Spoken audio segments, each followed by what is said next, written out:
finding holes versus vertical asymptotes. So I wanted you to see what features were we looking for in the function to know what was going to happen. And if we look at how this simplifies, right, if you can kind of imagine that we have the same factor in the numerator, x minus 2, we have that 2 times, and we have x minus 2 here 3 times. So this really is the same thing as 1 times x minus 2. And so we would still expect to see a vertical asymptote as what we were talking about. And when we look at that on Desmos, we do, right? If I'm just looking at x minus 2 divided by 2, or sorry, x minus 2 squared divided by x minus 2 cubed, we end up with this vertical asymptote at 2. So these guys, we can simplify this down to just y equals 1 divided by x minus 2, and we see it's the exact same graph, right? Because it simplifies out, and we still have a vertical asymptote. This next one, if you look at g of x, and we label this one p of x, turn these off for a second, this is also going to simplify down the same way, right? Because there's 2 x minus 2's in the numerator, so that cancels, and 1 x minus 2 in the denominator, so that cancels. And so I end up with 2 just what looks to be straight lines. If I turn off g of x for a second, though, when I come here to 2, that has a value, right? There's 2, 0 there. But when I put this function in and turn this one off, I have the same line, but it won't let me do that. And if it does, if I really get it close, it says it's at 2, but it's undefined. And that's what we mean by a hole, right? And we're saying as x approaches 2 from this side, right, that was that negative, it's approaching 2, but it can never get right there. And as it's approaching from this direction, it can't get right there. So that's what we call a hole. So what am I looking for? We were talking about how will I know? The question was, how will I know when I have a vertical asymptote and when I have a hole? Well, I have a vertical asymptote if my factor is still in the denominator, right? I still end up with this x minus 2 in the denominator, so x cannot be 2. That gives me a vertical asymptote. I end up with a hole when I start out with a problem. My original function says x cannot equal 2, but it simplifies down. So I can simplify it and graph it in the simplified form, but I have to remember I'm going to have a problem. So this cancels, the factor in the denominator cancels out, and that leaves me with a hole.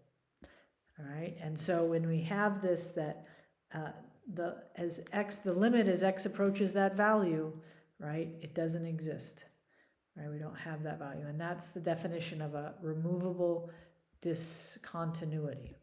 All right, so here's for a second. You can pause this when you're watching the video, right, and see, can I figure out in an xy plane, it has a vertical asymptote at 4, which of the following expressions could define f of x?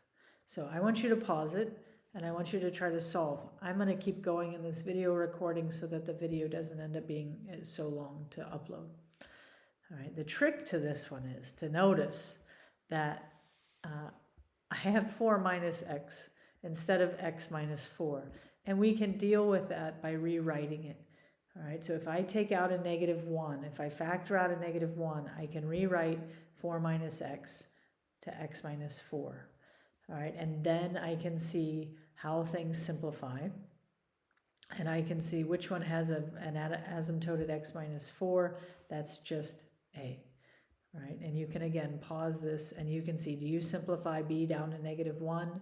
Can you simplify C to -1? And D doesn't have a -4 in the denominator. It doesn't exist, or sorry, a 4 in the denominator at all. So see if you can solve. All right, next kind of sample question here. It says we have the graph of a polynomial f, and we have the function, and we have a graph g. We have another function that's defined as h of x equals f of x divided by g of x. What are all the vertical asymptotes of h of x? All right, so pause it. and see if you can solve on your own.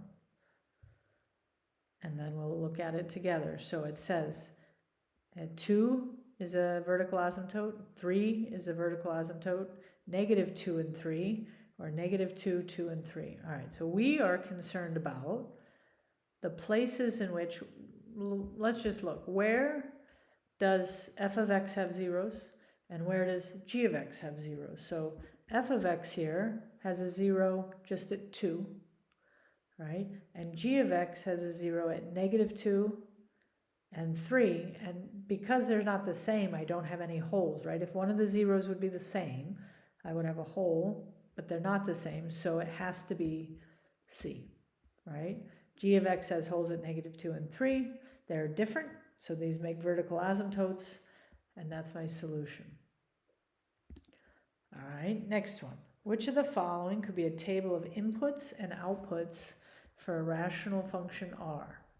We have r of x equals 2x divided by x plus 5 squared. Well, again, pause. This is what you're trying to solve when you upload your notes. All right, well, the good news is that everything is undefined at -5, right? So that kind of does a bit of helping us. I don't know why I have this one twice, but if I was looking at this and I was looking at graphing what's happening here, everything has a vertical asymptote at -5. And then we have to look to see what's going on this way. And we have this 2x. I was playing around with this if I multiplied it out, right? Nothing really cancels out. But I could find, I wanted to see when x was 0, what was y? 0, so I know that it's going to cross here at 0, 0. That kind of helped me a little bit. And then it's very interesting what's happening here, because when I graph it, I see they're both graph or table of values I could use. I could see as they're approaching -5, both values are getting very, very negative. And so when I look at my answer choices, as it's approaching -5 from either direction, this is really negative and this is really negative. As this is approaching -5, it's positive. As this is approaching -5, it's positive. As this is approaching -5, it's negative, but as it's approaching from the other side, it's positive. So that's how I know it has to be table A. All right, so this would have been a very long day for us. And I think I'm going to come back. I'm going to do the basics of horizontal asymptotes right now, and then I'm going to come back and visit this in our next class, because this is, I think this is tricky stuff. So horizontal asymptotes, or we also have slant asymptotes, or what we could call end behavior. This is, if we come back up to this very simple graph we had at the very, very beginning, right? The asymptotes are the limit question, right? What's it approaching as it gets really big for x and really small, right? This is called this horizontal asymptote, and we saw it is controlled by shifting up and down by k in the simplest form, but now we have much more complicated functions. And remember how we're always saying there's very, very smart people who like to look for patterns. And so if we take our function f of x and g of x, or p of x and q of x, doesn't matter, we're always going to associate n in the numerator. So the top degree, when we have it in standard form, the top degree is n in the numerator, and we use the letter m for the denominator.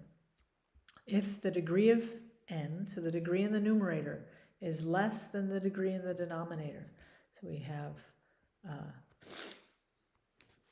the degree of the numerator, right, is less than the degree of the denominator. That would be this example, right? So this one is the same. These are the same degree. Here's the degree in the numerator is less than the degree in the denominator. And when that is the case, then we have y equals 0 as our horizontal asymptote. If the degrees are equal, right? So in this case up here, we have cubed and cubed, or squared and squared. It looks very little to me right now, but they're the same. This is very nice because then this leading coefficient is, right, whatever the leading coefficient divided by the denominator, so the leading coefficient 2 divided by 1, that's going to be our horizontal asymptote. 2 divided by 1 is 2. So it makes a nice little pattern. And if we have the degree of the numerator being greater than the degree of the denominator, we're not going to have a horizontal asymptote. And how much higher the degree is gonna, this is 2 degrees higher, so this is cubed and squared, right? We can call this a slant asymptote.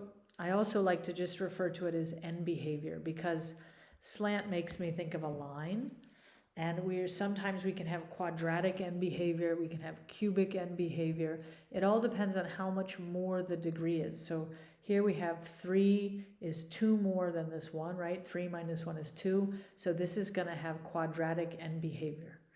And we'll see, I have some examples of these in a second. So again, vertical asymptotes, if we kind of review, vertical asymptotes are controlled by when the denominator equals 0, but it can't be factored out.